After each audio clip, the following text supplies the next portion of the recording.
This is an 8-year-old MacBook Pro, and like a lot of older MacBooks that you might have sitting around, it has some signs of age. The hard drive is failing. It takes like more than 20 minutes to boot up. It's got 4 gigabytes of RAM, so it's not very fast once it is booted up. It's got a cracked screen. The battery is on its way out. The trackpad doesn't click quite right, and it's got quite a bit of damage around the outside of the case. So it seems like at 8 years old, this MacBook is on its way out. But today we're going to prove that it isn't by not only restoring it to brand new condition, but by upgrading it to the max.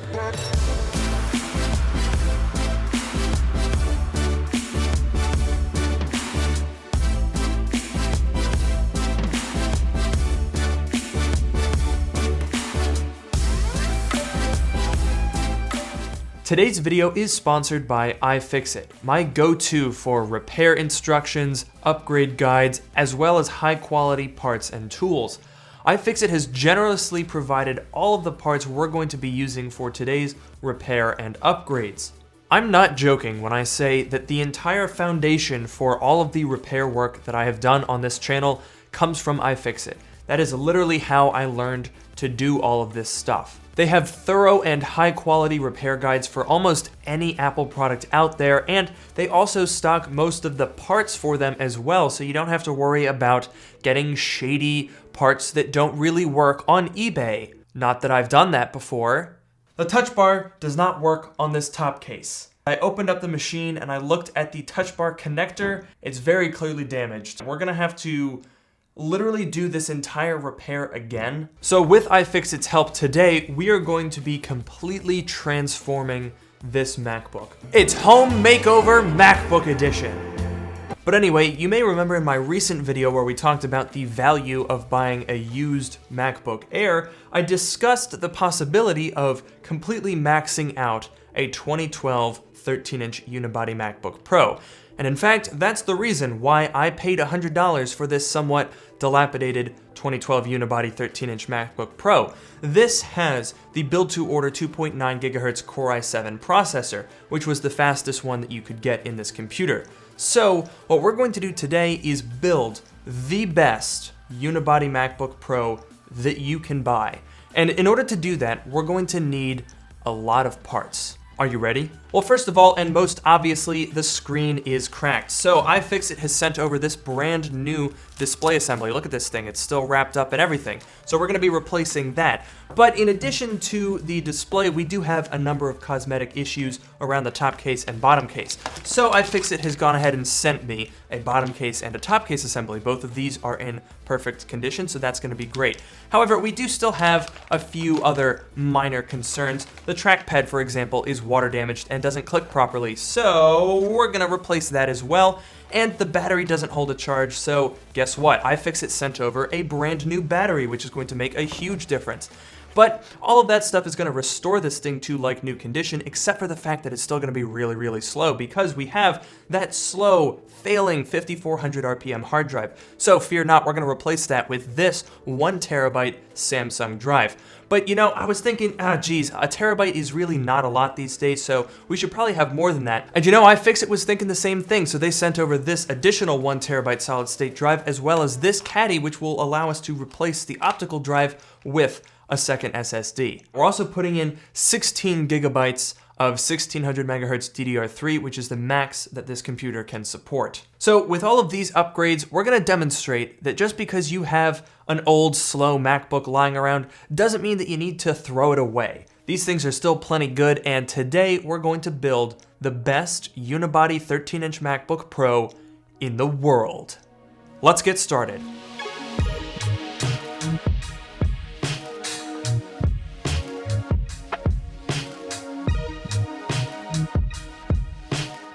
To start the repair, we have to gut the internals of the MacBook. There are a lot of parts we're going to transfer into our new top case, so it's not just a simple logic board swap. First, I'll remove the DVD drive and transfer the SATA cable assembly into the new top case. Then we can move on to the speaker assembly. This one can be a little bit tricky as it's glued in by the optical drive, so we'll need to pry it out.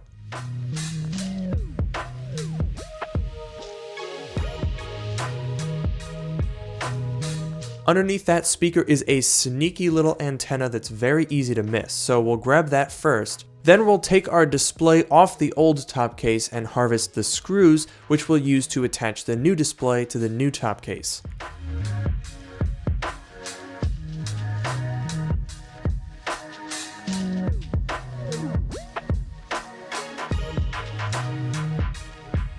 One small wrinkle though, the hinge needs to be bent with pliers so it can fit into the top case. Simply turn them 90 degrees and we can easily attach the display.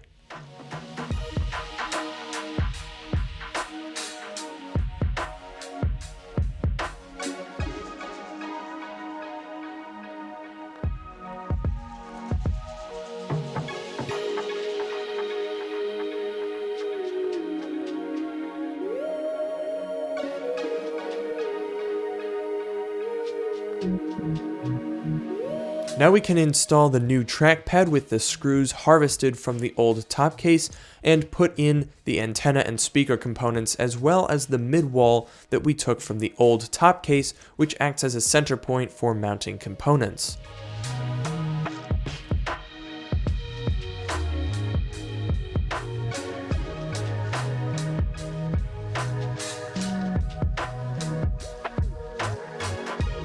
Now it's time to install our secondary SSD into the iFixit dual drive kit, transfer the data cable and mounting bracket from the optical drive, and install it into the MacBook.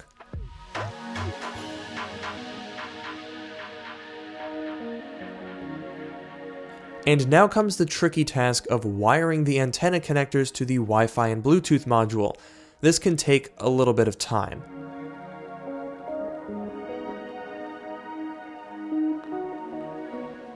We're in the home stretch now. We can reinsert the logic board, being careful not to trap any connectors beneath the board.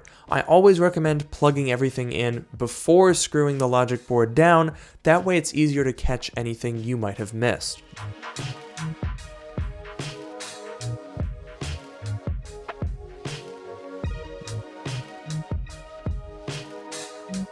And now we can transfer the mounting screws and install our primary solid-state drive, insert 16 GB of RAM, connect our new battery, and screw down the bottom plate.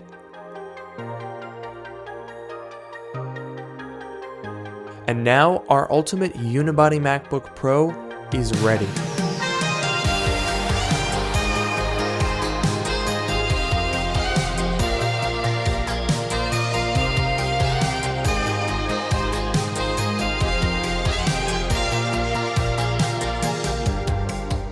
So here it is, the best 13-inch unibody MacBook Pro in the world. And by best, I mean like pretty much the best, because I guess you could put in as much storage as you wanted to, and that's kind of up to you, but we're going to call it the best. This thing right now is packing a 2.9 gigahertz Core i7, 16 gigabytes of RAM, 2 terabytes of solid-state storage, and Intel HD Graphics 4000. Yeah, that last one kind of lets it down, doesn't it? Setting aside all the specs and the performance and value and all that stuff, I love seeing one of these 13-inch unibodies in new condition. It's a thing of beauty. It kind of makes you appreciate how good this design is, given that it's 12 years old, and it still looks really good, especially when it's in absolutely flawless pristine condition. Alright, sure, I know a couple of you guys are probably thinking right about now, Now hang on a minute, you replaced every single component except for the logic board. You might as well have just bought a new MacBook. What was the point of this? and I'll grant you that, this was an extreme situation. This isn't exactly something that you would be doing at home with an old MacBook that you have lying around, because the sum total of all of these brand new parts was much more than this computer is actually worth. Let's be very clear about that. If this was a renovation, we pretty much tore the whole house down and then built it up again, but yeah, the point is to actually build the best unibody, and this is the best unibody. I mean, it's absolutely beautiful. But it is worth noting that this might be a huge improvement over the dilapidated MacBook that it once was, but it's not exactly the modern MacBook killer. Like, you're not going to replace a new quad-core Retina with one of these. Granted, yes, it has a ton of storage, and you would have to spend a lot of money to get 2 terabytes in a newer MacBook, but this is still an 8-year-old MacBook Pro. Even though it's the Core i7 model, it's not exactly powerful. Why don't we do a Cinebench test to see what I'm on about?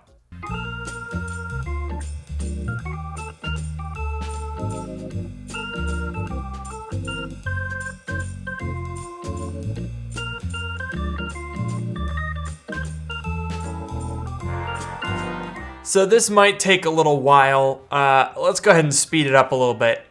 Come on. Come on now, hurry up. We don't have all day. Oh, that's it? Yikes. So it's not exactly a pro notebook anymore, considering that it's beaten pretty noticeably by a dual-core i3 in a 2020 MacBook Air. And let's be honest, with the cost of all of these upgrades, it actually might cost a little bit more than a 2020 MacBook Air.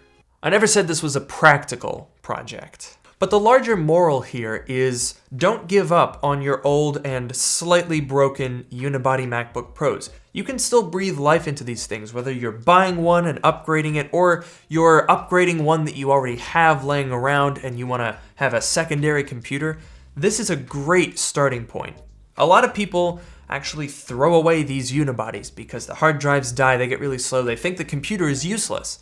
But all you have to do is upgrade the RAM, upgrade the storage, maybe repair any broken components, and you've got yourself a really nifty little laptop. Now, this particular one, this 2012, still runs Catalina. It's still currently supported. Probably not gonna get macOS 10.16. That's probably unlikely, but it does run Catalina.